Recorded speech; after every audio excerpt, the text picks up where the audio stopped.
प्रिय मित्रों, नमो नमः। मैं डॉक्टर संजय मौर्य संस्कृत कौमुदी में आप सभी लोगों का स्वागत करता हूं। एलटी ग्रेड शिक्षक के व्याकरण के सिलेबस में लघु सिद्धांत कौमुदी ग्रंथ को रखा गया है और इसी ग्रंथ के अनुसार हम लोग पिछली कक्षा में प्रत्याहारों का परिचय के बारे में अध्ययन किए। अब उस व्याकरण के सिलेबस में जो अगला पॉइंट रखा गया है वह संधि, और संधि में सबसे पहले अच संधि को रखा गया है। तो हम लोग अब आज से लघु सिद्धांत कौमुदी के अनुसार अच संधि के बारे में और आगे भी व्याकरण के बारे में अध्ययन स्टार्ट करते हैं, प्रारंभ करते हैं। हम लोग आज आपको हम संधि के उस गहराई में, ज्ञान की उस गहराई में लेकर के जाएंगे जहां पर आप लोग डूबकर गोता लगाकर आनंद की अनुभूति करेंगे। ठीक, तो आज की कक्षा में हम लोग यण संधि के बारे में पढ़ेंगे। पूरा इको यण से लेकर के यण संधि का कैसे शुद्धिधन उपास्य का 22 सूत्र अक्षरशः सिद्धि होती है, उन सब के भी बारे में हम आप लोगों को गहराई तक बताएंगे। ठीक, लेकिन उससे पहले हम लोग यह श्लोक को देख लेते हैं कि संधि कहां कहां होती है, संधि कब होती है, नित्य होती है कि वैकल्पिक होती है, पहले इसके बारे में जानते हैं, क्योंकि यह भी बहुत ही महत्वपूर्ण श्लोक है और प्रश्न है, परीक्षा में बहुत सभी प्रकार के कंपटीशनों में पूछ चुका है, पूछता है। तो आइए पहले इसका अध्ययन यहीं से प्रारंभ करते हैं। संहितैक पदे नित्या, नित्या धातु उपसर्गयोः, नित्या समासे वाक्ये तु सा विवक्षा में अपेक्षते। देखिए, संधि कब होती है? संहिता के विषय में ही संधि होती है, संहिता संज्ञा होने पर ही संधि होती है।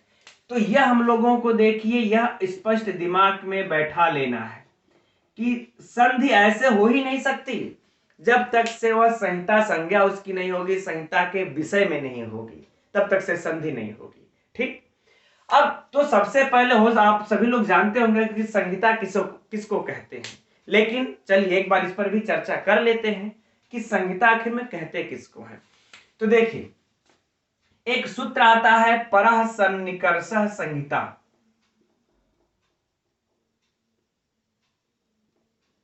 सन्निकर्षः संहिता, यह देखिए है संज्ञा सूत्र।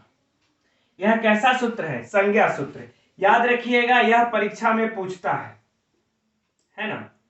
क्या पूछता है कि संहिता संज्ञा, यह संज्ञा है, संहिता संज्ञा किस सूत्र से होती है? तो परः सन्निकर्षः संहिता सूत्र से होती है। ठीक, ये याद रखिएगा। देखिए, संधि से ही रिलेटेड प्रश्न है, यह ऐसा मत सोचिएगा कि संधि से हटके इसको हम क्यों पढ़े, नहीं। यह संहिता संज्ञा किस सूत्र से होती है? परः सन्निकर्षः संहिता सूत्र से होती है। यह संज्ञा सूत्र संज्ञा करता है। कौन संज्ञा? संहिता। अब कहते किसको है संहिता? कर वर्ण हो, वर्ण हो चाहे पद हो, वर्ण हो चाहे पद हो, इनकी अत्यंत समीपता को, वर्ण चाहे पद जब होंगे ये दोनों अत्यंत निकट निकट आ जाएंगे, है ना? इसमें इन दोनों में जब अत्यंत समीपता होती है, अत्यंत निकटता होती है, तो इसी निकटता को ही, इसी समीपता को ही हम संहिता कहते हैं। अब आ गई होंगे बातें समझ में कि चाहे वर्ण वर्ण हो, चाहे पद पद हो, कुछ भी हो, चाहे कोई भी वर्ण पद हो, इन दोनों के अंदर जो बीच में अत्यंत समीपता होती है, अत्यंत निकटता होती है, उसी समीपता और निकटता को संहिता कहते हैं। और इस संहिता का जब विषय होता है तभी जाकर के यह संधि होती है, तभी जाकर के संधि होगी, अन्यथा संधि होगी ही नहीं। आगे बातें समझ में? अब आगे बढ़ते हैं कि ये संहिता का विषय होता कब कब है, ये संहिता का विषय होता कब कब है। आइए अब इसको देखते हैं। तो देखिए, उसी संहिता के विषय के लिए श्लोक कहा गया है, संहिता का विषय कब कब उपस्थित होता है। तो संहितैक पदे नित्या, संहितैक पदे नित्या। देखिए, एक पद, एकदम बिल्कुल इसको याद रखिएगा, एक पद, जैसे एक पद होने पर संधि नित्य होती है, एक पद होने पर संधि नित्य होती है। और कहते हैं आगे, तो अच्छा और दूसरा नित्या धातु उपसर्गयोः, और धातु उपसर्ग, आगे कहते हैं धातु और उपसर्ग, अगर ये दोनों आ जाए तो संधि नित्य होती है। तीसरा कहते हैं नित्या समासे, और कहते हैं कि समास में संधि नित्य होती है। ठीक, फिर आगे कहते हैं वाक्य तु सा विवक्षा में पेक्षते, और कहते हैं कि जब वाक्य होगा तो उसमें आपके विवक्षा पर आधारित होगा संधि करना। अब इसका एक एक उदाहरण हम आप लोगों को बता ये देते हैं। जैसे देखिए कि चयः, चयः, जयः, ये सब क्या है? एक पद है, यह एक पद। तो जैसे चयः का जब हम करते हैं चे धन अ, है यही होता है चे धन अ, तो ये यहां पर देखिए वर्ण की समीपता, हम जब कोई भी साहित्य लिखे, कुछ भी लिखेंगे संस्कृत में आप बोलेंगे तो हम चे अ नहीं कहेंगे, हमको यहां पर संधि नित्य करनी होगी, क्योंकि यह एक पद है। एक पद जब भी आए तो हमें संधि नित्य करना होगा। हम कोई भी साहित्य लिख रहे हैं तो चे अ इस तरह करके नहीं लिख सकते, इसको अशुद्ध माना जाएगा, क्योंकि यह चयः एक पद है, यहां पर संधि नित्य करेंगे हम, हमारी इच्छा का, हमारी मनमर्जी नहीं चलेगी यहां पर। ठीक, तो यहां पर देखिए संधि क्या हो रही है? नित्य हो रही है एक पद में। इसी तरह से इसके और भी उदाहरण है, जैसे पवनः, है ना, पवनः, जयः, पोधनः, ये सब कई ठो है। आगे अब धातु धन उपसर्गे हमें, इसमें देखिए है प्रधन एति, प्रधन एति, प्र आपको उपसर्ग दिख रहा है, एति आपको उपसर्ग दिख रही है, एति भी आपको उपसर्ग, एति आपको धातु दिख रहा है, प्र उपसर्ग और एति धातु। तो जब भी बोलने में या फिर लिखने में हम लोगों को यदि धातु दिखे और उसके बाद जस्ट यदि उपसर्ग आए, फिर उसके बाद जस्ट धातु आ जाए, चाहे धातु आए फिर उपसर्ग आ जाए, तो हम लोगों को क्या करना पड़ेगा? नित्य ही संधि करनी पड़ेगी। और इसको हम लोग लिखेंगे जो है कि प्रयति, क्या लिख देंगे? प्रयति, है ना। हम लोग प्रयति नहीं कह सकते, अशुद्ध माना जाएगा वो, अब प्रयति ही कहेंगे, यही शुद्ध माना जाएगा। और यहां पर भी संधि हम लोगों को क्या करना है? नित्य। अब इन दोनों के बीच में देखिए अत्यंत निकटता होगी और इन दोनों में संहिता का विषय होगा, संहिता संज्ञा होगी, फिर जाकर के संधि होकर के प्रयति बन जाएगा। ये सब संहिता के विषय हैं। यदि एक पद है तो संहिता का विषय है, यदि धातु और उपसर्ग मिलते हैं तो संहिता का विषय है, आपको संधि करनी ही करनी है। अब आती है बातें समास। समास का जैसे है कि गजेंद्रः, एक उदाहरण ले लेते हैं, गजेंद्रः। तो गजेंद्र में आप लोग जानते होंगे कि गजाननाम इंद्रः, जैसे गजाननाम इंद्रः, गजानाम इंद्र, ये जैसे है। हम यहां पर आप लोग समास में जानते होंगे कि जब समास होता है तो विभक्तियों का लोप हो जाता है, तो जब इसमें विभक्ति का लोप कर देंगे तो क्या बनेगा? गज धन इंद्र, क्या बनेगा? गज धन इंद्र। तो अब ये समास हुआ है, चूंकि हम समास कर रहे हैं, विभक्तियों का लोप किए हैं, तब यह मिला है। आप लोग देख लीजिए उठा करके, कभी भी जब समास हम लोग करते हैं, विभक्तियों का पहले लोप करते हैं, विभक्ति का लोप कर लेने के बाद जो भी दोनों तरफ बचता है, इसमें हमको संधि करनी ही करनी है, नित्य करनी है। हम उसको हमारी इच्छा के ऊपर डिपेंड नहीं करेगा। तो यहां पर जब समास हम कर रहे हैं, तो जब समास हम लोग पढ़ेंगे तो देखिएगा कैसे विधिवत आप लोगों को समास हम पढ़ाएंगे, समझाएंगे। ठीक, तो यहां पर भी इसको हमें करके गजेंद्र बनाना ही पड़ेगा, है ना, गजेंद्र लिखना पड़ेगा। और इसमें भी इसमें भी संधि क्या होती है? नित्य होगी। अब आगे बढ़ते हैं, अगला है वाक्य। अब देखिए वाक्य में संधि क्या होती है।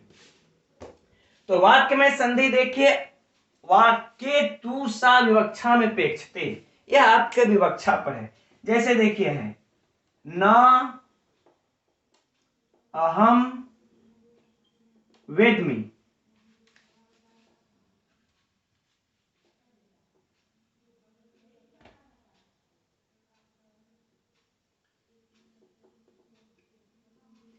ना हम वेदमी, ठीक, कि मैं नहीं जानता, मैं नहीं जानता हूं।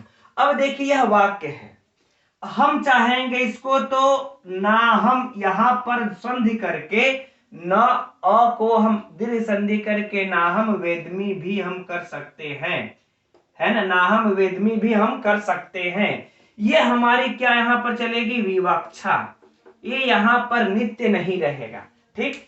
यह भी शुद्ध है, ना हम वेदमी भी ना हम वेदमी, ये दोनों शुद्ध है, ये विवक्षा पर चलेगी। अब परीक्षा में देखिए प्रश्न कैसे पूछता है कि नित्य संधि जिसे विवक्षा पर संधि विवक्षा के अधीन होती है, या संहिता के विषय में संधि विवक्षा के अधीन होती है, किसमें, एक पद में, धातु या उपसर्ग, धातु उपसर्ग में, समास में या वाक्य में, ये चार विकल्प हो गए।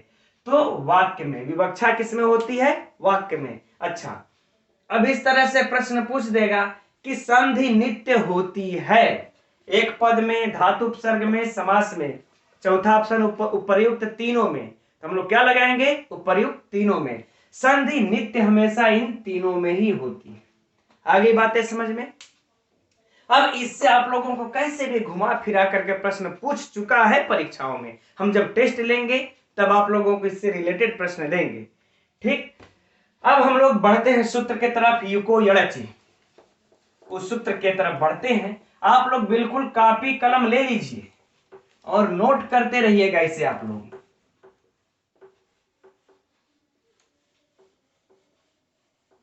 चलिए,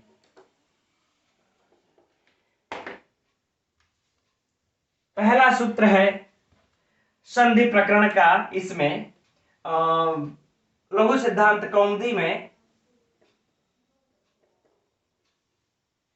इको यणचि,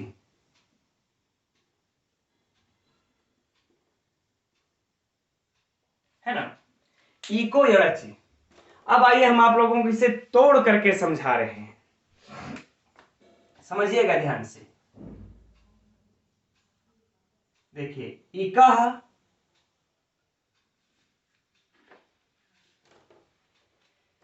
संधि विच्छेद करके, इकह यण अचि। हम किसी भी सूत्र का जब अर्थ निकालते हैं तो पहले उसका हम विच्छेद कर लेते हैं। विच्छेद कर लेने के बाद हम देखेंगे कि इसमें जो है कि विभक्तियां कौन सी लगी हैं। तो इसमें देखिए, इकह में षष्ठी का एक वचन है, यण में प्रथमा का एक वचन है, अच में सप्तमी का एक वचन है। तो जहां पर भी सूत्र में षष्ठी का एक वचन नजर आ जाए वहां पर ये समझ लीजिएगा आप लोग, इसके स्थान पर आगे बातें समझ में। जो प्रथमा में होगा यह क्या होगा, प्रथमा में आदेश होगा, प्रथमा हमेशा आदेश होगा, ठीक।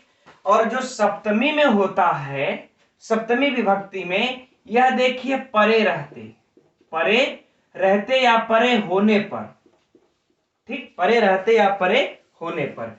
अब देखिए, अब हम लोग जब ये तीनों नियम देखिए, महामुनि पाणिनि ने अष्टाध्यायी के पहले अध्याय के प्रथम पाद में ही इस प्रकार के कुछ नियम लिखे हैं। अब चूंकि हम उस सबको बताएंगे तो फिर हम लोगों का एलटी का सिलेबस पीछे छूटेगा, लेकिन फिलहाल आप लोग बस इतना ही समझिए कि षष्ठी है तो इसके स्थान पर, यानी कि ईक के स्थान पर, हो गया ना, कि ईक के स्थान पर यण देखिए प्रथमा में है तो यण आदेश हो। अच सप्तमी में है तो परे रहते, सप्तमी का अर्थ में हो जाता है परे रहते सूत्र में, है ना। प्रथमा का अर्थ ही हो जाता है कि आदेश, और षष्ठी में जो सूत्र हो जाएगा उसके स्थान पर।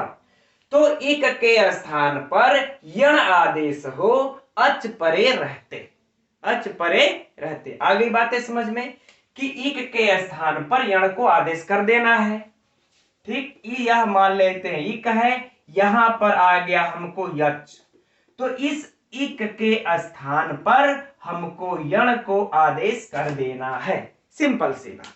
आगे बातें समझ में, राइट। अब देखिए, अब इसका जो उदाहरण देते हैं अब वो है सुधी धन उपास्य। अब देखिएगा मैटर कैसे फंसता जाएगा। अब यहां से आप लोग दिमाग लगाना प्रारंभ कीजिएगा। सुधी धन उपास्य, एक चीज और भी रखिए कि अगर मान लेते हैं परीक्षा में यह प्रश्न पूछ दिया, यद्यपि पूछ नहीं सकता लेकिन बहुत ही गूढ़ बातें हैं कि सुधी धन उपास्य, याद रखिएगा सुधी धन उपास्य, या ये दे दे शुद्ध्युपास्य हमें, ठीक, शुद्ध्युपास्य में किस संहिता के विषय में संधि हुई है ना।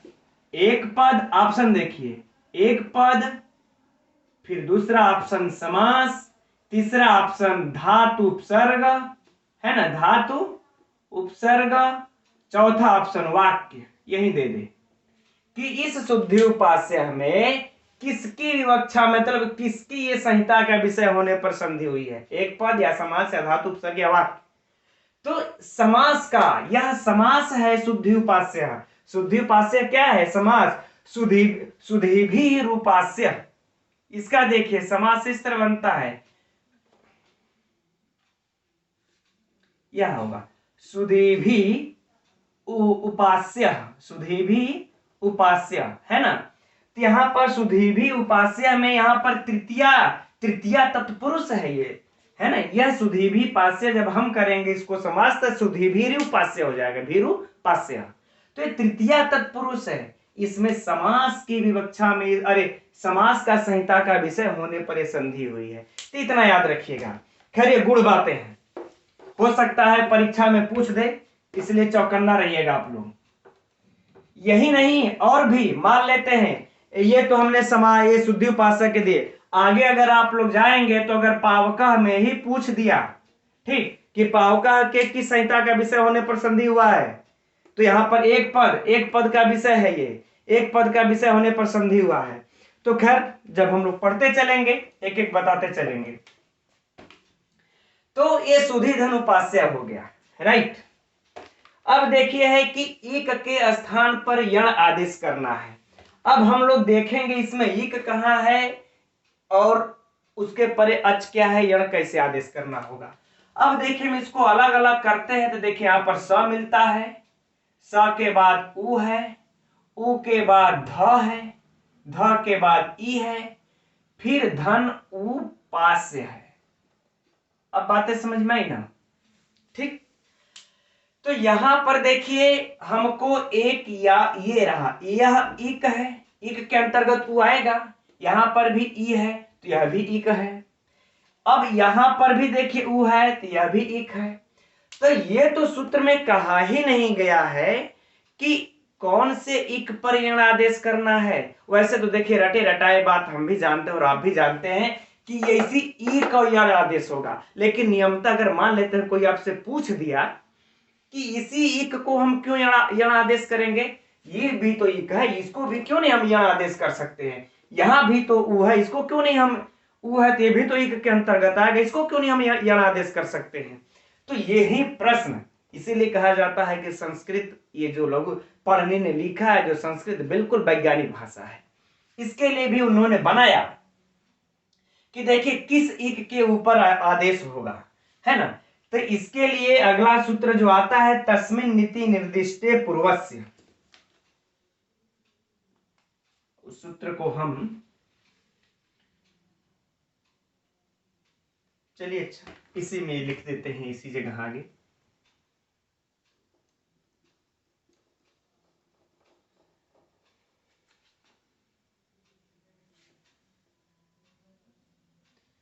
लेकिन यहां लिखेंगे तो ये डिस्टर्ब होगा, चलिए अच्छा इसी जगह लिखते हैं। तस्मिन् नीति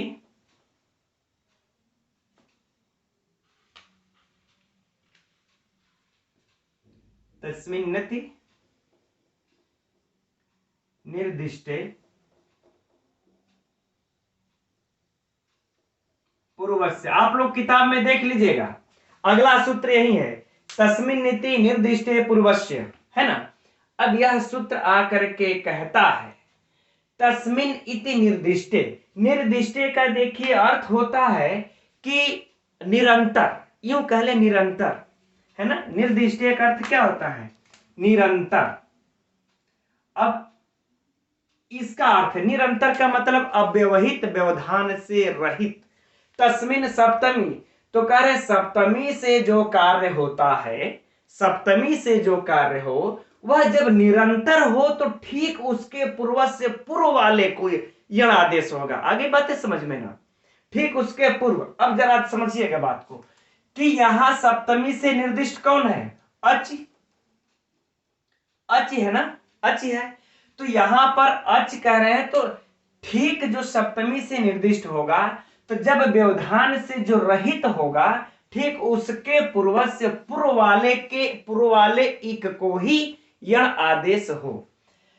तब देखिए यहां पर उ है ना, उ के बाद देखिए ध का व्यवधान आ गया, निरंतर नहीं है। इक इक यानी स्वर स्वर निरंतर नहीं आया है, बीच में ध व्यंजन आकर के व्यवधान पैदा कर दिया। अब यहां पर भी देखिए अगर हम यहां पर उ निकाल देते हैं, उ के बाद देखिए प है, फिर आ है, फिर स है, तो यहां पर भी उ के बाद बीच में प आ गया है, उ और आ के बीच में व्यवधान आ गया है।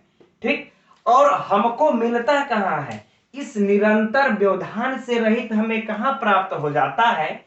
सिर्फ ई और उ, यही दो ठो हमको मिलते हैं जहां पर कि यह व्यवधान से रहित है। राइट, तो जब ये व्यवधान से रहित है तो ठीक पूर्वस्य इस सप्तमी वाले जो होंगे तो ठीक इसके पूर्व वाले में ई का यण आदेश होगा, यानी ई के स्थान पर अब हमको यण आदेश करना है, यह सुनिश्चित हो गया तस्मिन् इति निर्दिष्टे पूर्वस्य से, है ना। लेकिन समस्या यही नहीं समाप्त होती है, फिर से समस्या यह आ जाती है कि भाई तो ठीक है, यण जो होते हैं यण प्रत्याहार के अंतर्गत य व र ल, ये 4 ठो आते हैं। तब हम ई के स्थान पर य को रखेंगे कि वह को कि र को कि ल को, 4 ठो आ गए। अच्छा, इसको भी आप लोग याद रखिएगा, ये परिभाषा सूत्र है। यह कैसा सूत्र है? परिभाषा सूत्र है। हो सकता है परीक्षा में आप लोगों को पूछता रहता है परिभाषा सूत्र। परिभाषा सूत्र अपना कोई इसका नियम नहीं होता है, सूत्रों की व्याख्या करता है, यह सूत्रों की व्याख्या करता है।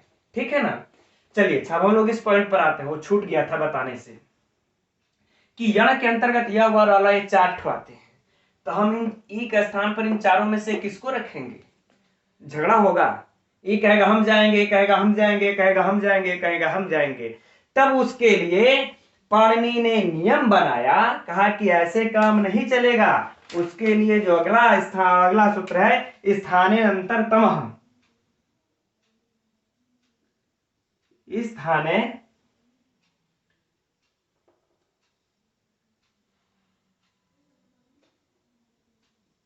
स्थानेन्तरतमः।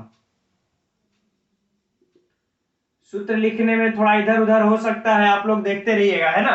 अगर कुछ इधर उधर हो जाए तो उसे शुद्ध कर लीजिएगा। स्थानेन्तरतमः, ठीक। अब देखिए स्थाने अंतरतमः, अब यहां पर यह सूत्र आकर के कहता है, यह भी परिभाषा सूत्र है। यह भी कैसा सूत्र है? परिभाषा सूत्र है। यह भी परिभाषा कर रहा है। ठीक, याद रखिएगा, हर सूत्रों का आप लोगों को संधि में याद रखना ही पड़ेगा, क्योंकि जो क्वेश्चन 10 बार से पूछ चुका वो थोड़ा इस बार पूछेगा, जो नहीं पूछा अब उसको न पूछेगा, तो ये हो सकता है इसको पूछ दे। तो स्थानांतरतम, देखिए अंतर, यहां अंतर का मतलब दूसरा मत समझिएगा, अंतर का मतलब होता है समीप। अंतर का मतलब क्या होगा यहां पर इस सूत्र में? समीप। अस्थाने माने स्थानीय के, अस्थाने मतलब स्थानीय के, जो स्थानीय के समीप होता है। स्थानीय इसमें कौन है? ये स्थानीय, क्योंकि इक को षष्ठी से इंगित किए हैं। याद रखिएगा, फिर हम बता दे रहे हैं आप लोग, इका को षष्ठी विभक्ति से इंगित किया गया है। षष्ठी का एक वचन होता है इक, तो षष्ठी का एक वचन होता है तो इका हमारा क्या हो जाएगा? स्थानीय। हमने पहले भी कहा यह षष्ठी का नियम ही है। तो स्थानीय के ऊपर, स्थानीय पर, स्थानीय के जो बिल्कुल समीप माने समीप होगा वही आदेश होगा। आगे बातें समझ में ना स्पष्ट कर दिए। अब ये चारों झगड़ा नहीं करेंगे, अब हम देखेंगे इसमें स्थानीय कौन है, ई है, तो इसके सबसे समीप इसमें कौन है, तो ये व्याकरण है। व्याकरण में हम जब वर्णों की समीपता को देखते हैं तो कैसे देखेंगे, तो कहें व्याकरण में वर्णों की समीपता हम उसके उच्चारण स्थान प्रयत्न इत्यादि के द्वारा देखते हैं कि कौन वर्ण किसके सबसे ज्यादा समीप है। तो हम जब देखेंगे तो इसका उच्चारण स्थान क्या है, इचु यशाना तालु, इसका उच्चारण स्थान क्या है, तालु। अब हम इसमें से देखेंगे कि जो उच्चारण स्थान तालु होगा वही इस ई के सबसे ज्यादा नजदीक होगा। ये नहीं कि कोई आ जाएगा व्यवहार में चलेगा, नहीं, नियम से चलेगा। तो इसमें देखिए बाकी तीनों का दर है, यह का इचु यशाना तालु, इसका भी उच्चारण स्थान तालु है, तभी हम इसको आदेश करेंगे, वह रल को आदेश नहीं करेंगे। अब यहां पर देखिए इसको हम आदेश कर देते हैं हम लोग, चलिए आदेश कर देते हैं। जब आदेश कर देंगे तो क्या बन जाएगा, स उ, इसको सु कर लेते हैं पूरा, वो तो फाइनल हो चुका है, तो सु फिर ध, अब ई को यह आदेश हो गया तो यह धन उपास्य हो गया, राइट। अब आगे देखते हैं, अब अगला क्या स्टेप होगा इसका, अब अगला स्टेप देखिए यह होगा इसमें कि एक सूत्र आ जाता है अनच च, एक सूत्र कौन आ जाता है, अनच च। कलर थोड़ा सा बदल देते हैं, हौच पौच नहीं होगा आप लोगों को। अनच च, अनच च आकर के क्या कहता है, कहता है अच से परे यर हो, अच से परे यर हो, याद रखिएगा।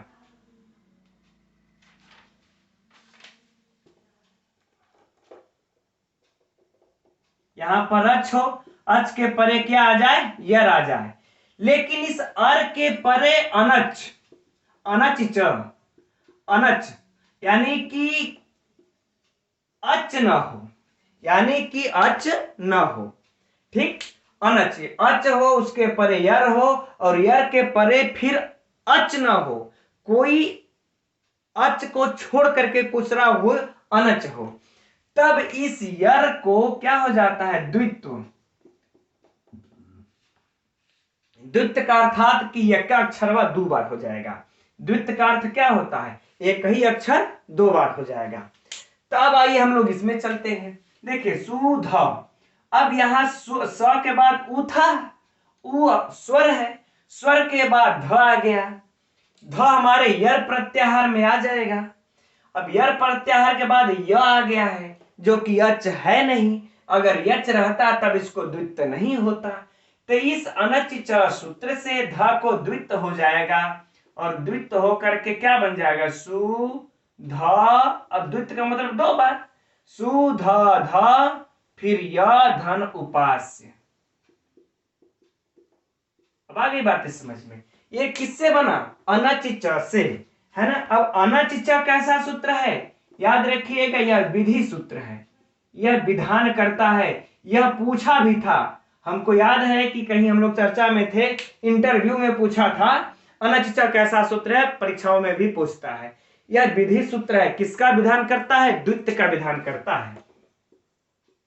यही सब देखिए, अगर आप लोगों ने ऐसे अध्ययन किया है मित्रों, तो हम बता रहे हैं, गारंटी लेते हैं आप लोगों को परीक्षा में कोई फेल नहीं कर सकता, सिलेक्शन सुनिश्चित है, ठीक। अब आप लोगों को परीक्षा में आ गया अनच च कैसा सूत्र है ना, परिभाषा सूत्र है, विधि सूत्र है, द्वित्व करने वाला सूत्र है, तो ये विधि सूत्र है और ये आ गया कि यह द्वित्व का विधान करता है या फिर जो है कि संज्ञा का विधान करता है, किसका, तो ये द्वित्व विधान सूत्र है, द्वित्व का विधान करता है, द्वित्व करता है ना, तो ये याद रखेंगे हम लोग। अब ये हम लोगों का इतना बन गया, यही सब में से देखिए प्रश्न सब बनते जा रहे हैं, आप लोग अध्ययन करते चलिए, नोट करते चलिए, सु ध ध ध य पास्य, ये हो गया। अब हम लोगों को अगला सूत्र मिलता है झलाम जस झसी, कौन सा सूत्र मिलता है, अगला सूत्र ए झलाम जस झसी, अच्छा, अब ये जो सूत्र है, अब इसी में आप लोग देख सकते हैं कि यह सूत्र कैसा है। तो ये भी देखिए विधि सूत्र है। कैसा सूत्र है? ये विधि सूत्र है। ये भी विधि सूत्र, याद रखिएगा। विधान करता है, किसका विधान कर रहा है? जसत्व का विधान करता है, जस का विधान करता है। ये झल, देखिए झलाम मतलब कौन सा विभक्ति है? षष्ठी। जस प्रथमा, झसी सप्तमी एक वचन है ना। तो यानी झल के स्थान पर प्रथमा जस है तो जस आदेश हो। झस मने झस प्रत्याहार के परे रहने पर, झस प्रत्याहार के परे रहने पर। अब हम लोग यहां पर चलते हैं। यहां पर ये झल है, अब झल के परे जस है। ये जस में भी आएगा ध, और झल में भी आता है। तो एक झल है, झल के परे जस है, अरे झस है। तो इस झल के स्थान पर जस आदेश हो जाएगा, जस आदेश हो जाएगा। ठीक, अब यहां पर हम लोगों को जस आदेश कर लेना है।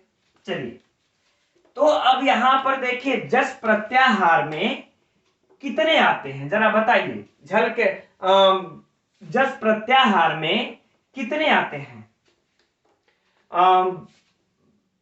वर्ण? जैसे ज, ब, ग, ड, द, ये 5 आते हैं। अब बात फिर उठती है कि जस के अंदर 5 आ गए तो हम इस ध के स्थान पर किस जस को आदेश करें? तो फिर हम चलेंगे स्थानांतरतमः पर। स्थानांतरतमः जाएंगे तो इस ध का सबसे निकटवर्ती है ना, ऋतुरसाणाम मूर्धा नहीं, ऋतुलसानाम दंता, तथ दध न। अब इसमें से जरा बताइए दंत स्थान कौन है? द। ऋतुलसानाम दंता, द मिलेगा हमको। इसका भी दंत है और इसका भी दंत है। तो हम इस पूर्व वाले को अब क्या कर देंगे? द। आइए अब शुद्धि करते हैं। सु, द, ध, य, धन, उपास्य। ठीक, ये बातें हो गई। अब चलिए अब आगे बढ़ते हैं।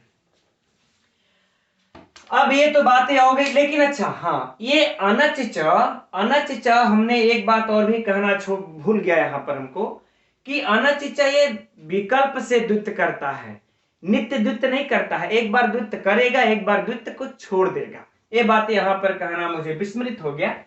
तो एक बार तो देखिए यह विकल्प कर दिया और एक बार छोड़ देगा। तो अभी तक हम लोग ये जो है कि जो द्वित्व किया है उसको पढ़ रहे हैं, ये जो छोड़ दिया होगा उसको लास्ट में देखेंगे। राइट, अब चलिए हम लोग आगे बढ़ते हैं। अब आ जाता है अगला सूत्र। अगला सूत्र क्या आ जाता है? संयोगांतस्य लोपः।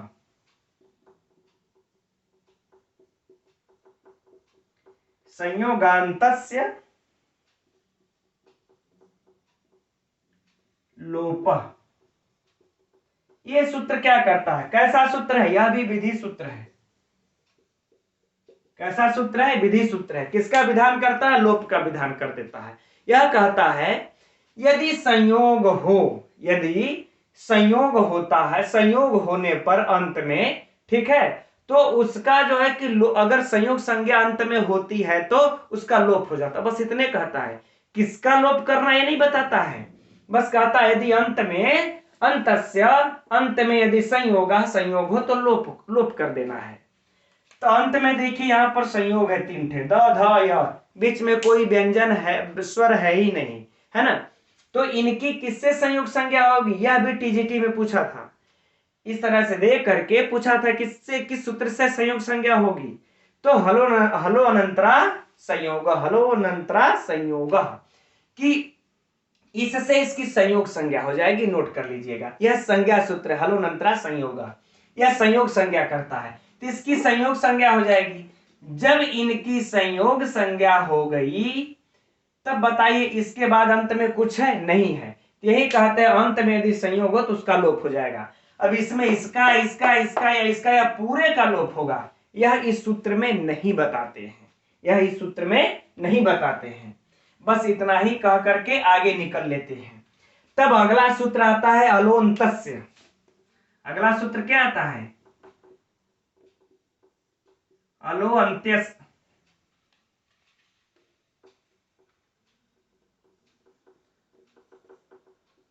अलोन्तस्य, ये सूत्र आ जाता है। यह देखिए है परिभाषा सूत्र। यह कैसा सूत्र है, परिभाषा सूत्र। यह देखिए, अब इसकी परिभाषा ये कर रहा है, यह विधान नहीं कर रहा है, यह बताएगा कि कौन सा अंत करना है, किसका लोप करना है, अंत नहीं किसका लोप करना है। तो ये देखिए बता रहा है कि अलो अंतस्य, अलो में जो अंतिम अल होगा उसी का आप लोप कर देना है, उसी को आपको लोप कर देना है। तब अलो में अंतिम अल कौन मिलता है हमको, यह, तो यह का लोप कर देना है हम लोगों को, है ना। इस सूत्र के अनुसार यह का लोप हो जाएगा। लेकिन हम लोगों को एक आ जाता है वार्तिक, वार्तिक कार आ जाते हैं। अब एक वार्तिक कार आ जाते हैं, वो लिखते हैं यणः प्रतिषेधो वाच्य। अगला, ये सब हम आप लोगों को लघु सिद्धांत कौमुदी के अनुसार ही बता रहे हैं, पुस्तक खोल के रखे रहिए, अध्ययन करते रहिए। यणः प्रतिषेधो वाच्य, ये क्या कहते हैं, कहते हैं कि यदि अलो में अंतिम अल में यदि यण अगर मिल गया ना, तो फिर प्रतिषेध वाच्य मैंने कहना चाहिए था पाणिनि को, लेकिन पाणिनि कहना भूल गए। इसलिए कात्यायन कहे कि अगर अलो में जो अंतिम अल को आप जो लोप कर रहे हैं, यदि यण प्रत्याहार का कोई वर्ण मिल जाए तो फिर लोप नहीं करना, उसका निषेध कर देना है। तो यहां पर यह का लोप हो रहा था, लेकिन बेचारा वार्तिक आकर के यह को बचा लिया, यह बच गया। अब इसका लोप नहीं हुआ। जब इसका लोप नहीं हुआ तो हम लोग इसको अब जोड़ देंगे, अब संधि कर देंगे। यहां पर क्या कर देंगे, अब संधि कर देंगे। तो जब हम लोग संधि कर देते हैं तो देखिए इसका क्या बन जाएगा, सु, फिर क्या होगा, आधा द और ध, तो हम लोग द ध जोड़ देंगे, फिर इसी में यह भी है, इसी में यह भी है, ये हो जाएगा तीनों। अब उ आकर के यह में लग जाएगा शुद्ध्यु। आगे बातें समझ में, यह तीनों भी समझिएगा, फिर से थोड़ा मैं और साफ लिख देता हूं, सु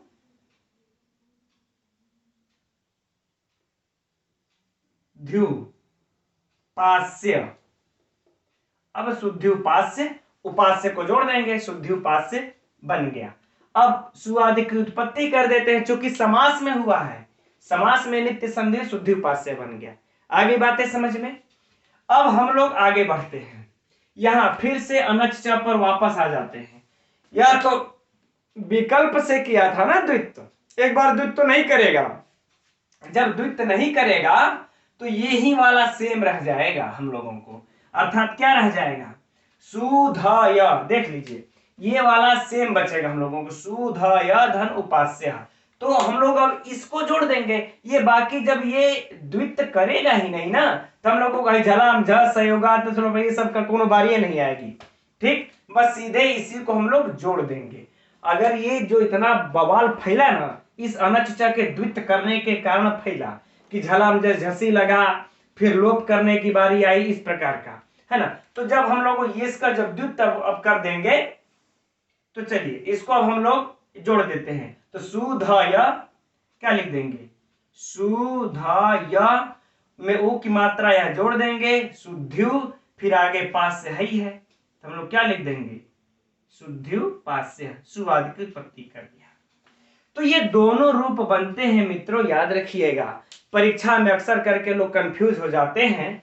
यदि यह ऑप्शन में दे दिया शुद्ध्युपास्य कि शुद्ध्युपास्य, शुद्ध्युपास्य या शुद्ध्युपास्य, कौन निम्न में से कौन सही है, शुद्ध्युपास्य, शुद्ध्युपास्य, उपर्युक्त दोनों, इनमें से कोई नहीं, तो उपर्युक्त दोनों।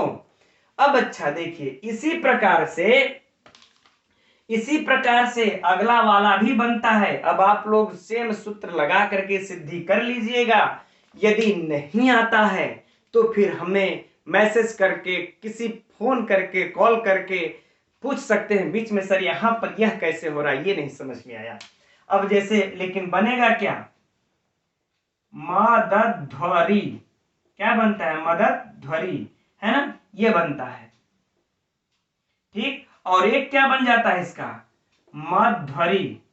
तो ये दोनों रूप बनता है मित्रों, इतना याद रखिएगा। ठीक उसी प्रकार से धात्रंश, ये ऐसे बनता है, और एक बनता है धात्रंश, इस प्रकार भी बनता है। तो ये दोनों सही होते हैं। या परीक्षा में आप लोगों को कैसे भी ला करके घुमा करके पूछ सकता है। ये इस प्रकार से बनता है। अब बाकी सेम इसी तरह होगा। यण संधि की सिद्धि इन दोनों की भी सेम इसी तरह से होगी, इसमें कोई परिवर्तन नहीं होगा। आप लोग अभ्यास करके देख लीजिएगा। यण संधि समाप्त होती है और हम आप लोगों को अभ्यास करने के लिए कुछ लास्ट में, अंतिम में ही हम आप लोगों को दे देंगे। उसमें से आप लोग देख करके संधि संधि विच्छेद कर लीजिएगा। अब आगे कल हम लोग, अब यण संधि के बाद कौन सी संधि है, अयादि संधि, एचोवायावह, उस सूत्र का अध्ययन करेंगे। हम उम्मीद करेंगे मित्रों यदि आप लोगों को समझ में आ गया होगा तो आप लोग हमें कमेंट करके अवश्य बताइएगा कि कैसा लग रहा है आप लोगों को क्लास, या सुधार करने की इसमें क्या जरूरत है। तो हम उस तरह से सुधार करके भी आप लोगों को हम पढ़ाएंगे। और आप लोग इसे लाइक करिएगा, शेयर भी करिएगा, कमेंट तो अवश्य कीजिएगा।